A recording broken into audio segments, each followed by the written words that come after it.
अक्सर हम सुनते हैं कि लोग शांति के लिए ध्यान की ओर आकर्षित होते हैं।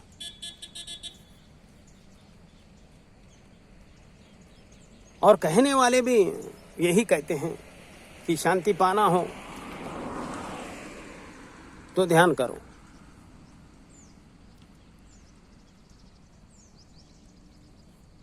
लेकिन जिन्होंने भी ध्यान में उतरा है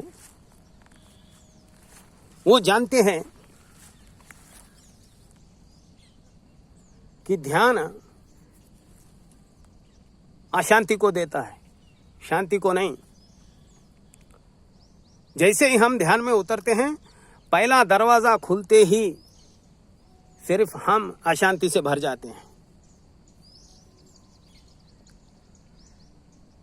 अब उसे थोड़ा एक उदाहरण से समझेंगे। एक पुराना मकान है, हमने उसे खरीद लिया है। अब हमें उसमें रहना है,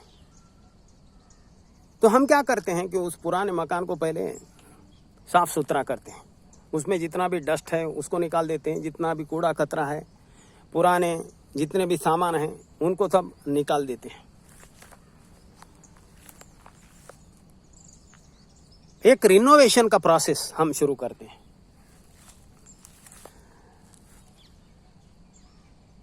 लेकिन जैसे ही हम इसको साफ करने के लिए उसका दरवाजा खोलते हैं, उसके भीतर जाते हैं, और जैसे ही हम साफ करना शुरू कर देते हैं तो इतने दिन का जो कूड़ा कचरा डस्ट जो उस घर में बैठा हुआ था वो ऊपर उठने लगता है।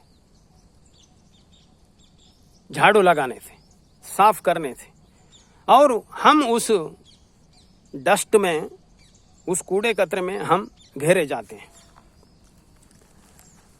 करने गए थे साफ कचरे को, लेकिन कचरे ने ही हमको घेर लिया। इसी प्रकार का है ध्यान की जो प्रक्रिया है। ध्यान का अर्थ यह है कि हम हमारे भीतर के दुनिया को देखना चाहते हैं। कॉन्शियस माइंड से हम जो जी रहे हैं, हमारे जितने भी विचार है, हमारे भाव है, हमारे जितने भी अनुभव है, अच्छे बुरे, ये सब हम एक स्टोर रूम में डाल रहे हैं जिसका नाम है सबकॉन्शियस। हम समझ रहे हैं कि ये सब खत्म हो गए। कुछ भी खत्म नहीं होता, सब कुछ स्टोर रूम में जाता है। तो ध्यान में क्या होता है कि अब जब हम आंखें बंद करते हैं तो हम भीतर का दरवाजा खोल रहे हैं। भीतर का पहला दरवाजा क्या है? सबकॉन्शियस का। जैसे ही सबकॉन्शियस का दरवाजा खुलता है, जितने भी हमारे अनुभव है, अच्छे बुरे, जितने भी हमारे भाव है, जितने भी हमारे विचार है, मित्र के, शत्रु के, अपने, पराए, रोए सो, हंसे सो, सुख के, दुख के, पेन के, प्लेजर के, वो बैठे हुए थे जमीन पर। अब जैसे ही हमने दरवाजा खोलकर देखा, इसका मतलब अब हम झाड़ू लगाना शुरू कर दे रहे हैं, तो वो सब ऊपर उठेंगे। जिस तरह पानी में डूब गए सो लाश कुछ घंटों के बाद पानी के ऊपर तैरती है, उसी तरह हमारे अनुभवों की जो लाशें हैं उनको हमने वो सबकॉन्शियस स्टोर रूम में डाल कर रखा था और वो जमीन पर थी। लेकिन जैसे ही हमने दरवाज़ा खोला स्टोर रूम का, देखना शुरू किया, अब ये सब हमारे अनुभव की लाशें अब ऊपर आना शुरू कर देगी। अब इसका परिणाम इतना भयानक होता है क्योंकि हमको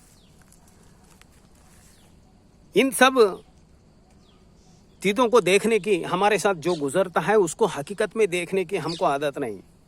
जो भी हमने बचपन से आदत बनाई है, जो भी हमको सिखाया गया है कि अवॉइड करना है, हर चीज को हम अवॉइड करते हैं, उसको फेस नहीं करते, तो उसका परिणाम ये होता है कि हमारा जो स्टोर रूम है, सबकॉन्शियस है, वो भरते ही जाता है। ध्यान में अब हम अवॉइड नहीं कर रहे, ध्यान में अब हम उसको फेस कर रहे हैं, फेस टू फेस, आमने सामने खड़े हैं, तो इसकी हिम्मत हमारे में नहीं होती। इसलिए एक भयानक हमारे भीतर भय निर्माण होता है। इसलिए बहुत से लोग ध्यान में तो जाते नहीं, जितने जाते हैं उसमें से बहुत से लोग भय में भागकर वापस आते हैं। अर्जुन की भी यही व्यथा है। अर्जुन कहता है, केशव, तुमने जो सलाह दी थी कि भीतर देखो अर्जुन, तुमने क्या किया है, तो जैसे ही मैं भीतर देखता हूं तो मैं बहुत घबरा गया हूं। एक भयानक स्थिति मेरे भीतर निर्माण हुई है। वो क्या है?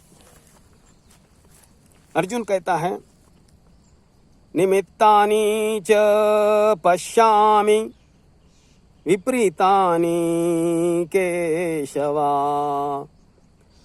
न च श्रेयानुपश्यामि हत्वा स्वजनम् आहवे। पहले अध्याय का 31वां सूत्र। निमित्तानि विपरीतानि या विपरीत निमित्तानि। अर्जुन कह रहा है, हे केशव, जैसे ही मैं भीतर देखता हूं तो एक भंवर है डिसऑर्डर का। विपरीत निमित्तानि, डिसऑर्डर। ये डिसऑर्डर कैसे बना?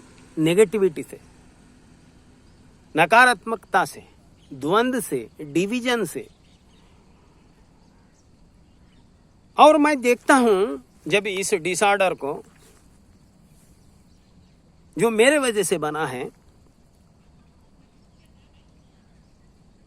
तो ये जैसे ही मैं देखता हूं, अनुपश्यमि हत्वा स्वजनम आहवे। मेरे भीतर का जो मिसरेबलनेस है, मेरे भीतर की जो विक्षिप्तता है, मेरे भीतर का जो भय है, मेरे भीतर का जो कंपन है,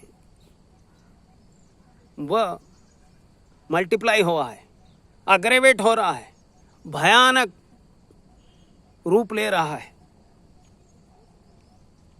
मैं तो सोच रहा था तुम कोई सॉल्यूशन दोगे, लेकिन तुमने तो मुझे उल्टा फंसा दिया। मैं सोच रहा था मेरी विक्षिप्तता, मेरा मिसरेबलनेस, मेरी अशांति तुम्हारे कहने से खत्म होगी, लेकिन यहां तो सब उल्टा हो रहा है। मेरी अशांति, मेरी विक्षिप्तता, मेरा मिसरेबलनेस, ये तो भयानक बढ़ रहा है इस डिसऑर्डर की वजह से। तो यहां भावार्थ ये है कि कृष्ण कह रहे हैं, शांति का ऐसा कोई मार्ग नहीं है, क्योंकि शांति निसर्ग का गुण है, प्रकृति का गुण है। प्रकृति में अशांत कुछ भी नहीं है। तो अशांति ये एक बाय प्रोडक्ट है जो हमारे डिसऑर्डर से जन्मता है। तो जैसे ही हम अशांति को देखेंगे तो हम देखेंगे कि ये अशांति किस कारणों से बनी है, और जैसे ही हम इस अशांति के कारणों को देखेंगे तो हमारे भीतर एक क्लैरिटी आ जाएगी, और जैसे ही क्लैरिटी आ जाएगी ये अशांति समाप्त हो जाएगी। जैसे अशांति समाप्त हो जाएगी तो जो बचेगा है वो शांति ही है। तो कृष्ण कह रहे हैं, जब भी हमारे भीतर कोई विक्षिप्तता आती है, जब भी हमारे भीतर जब कोई स्ट्रेस निर्माण होता है, जब भी कोई डिप्रेशन निर्माण होता है, जब भी कोई विक्षिप्तता निर्माण होती है, तो हम उसके कारणों को देखें। असल में होता क्या है, हम उसके साथ भयते रहते हैं। नहीं, कृष्ण कहते हैं अलग से ठहरो और देखो कि उसका कारण क्या है, उसकी वजह क्या है। तुम क्यों स्ट्रेस में आ रहे हो, तुम क्यों विक्षिप्त हो रहे हो, तुम क्यों मिथरेबल हो रहे हो, उनके कारणों को देखो। अब देखने से क्या होता है, जो हमारा स्ट्रेस है, जो हमारी विक्षिप्तता है, जो हमारा डिप्रेशन है, उसके और हमारे बीच में एक स्पेस निर्माण होता है और उस स्पेस पे ये केशव नामक जो तत्व है वो झाड़ू लगाता है। अब उस झाड़ू लगाने से पहले तो कचरा उठता है क्योंकि हम देख रहे हैं, फिर ये कचरा तिरोहित हो जाता है। जैसे ये कचरा तिरोहित हो जाता है फिर हमारा घर एकदम शुद्ध रहने लायक हो जाता है। उसी का नाम शांति है। तो कृष्ण कह रहे हैं ध्यान का, हमारे विक्षिप्तता का पहला सूत्र क्या है, अशांति के कारणों को देखना, हमारे नेगेटिविटी के कारणों को देखना। आज इतना ही, नमस्कार।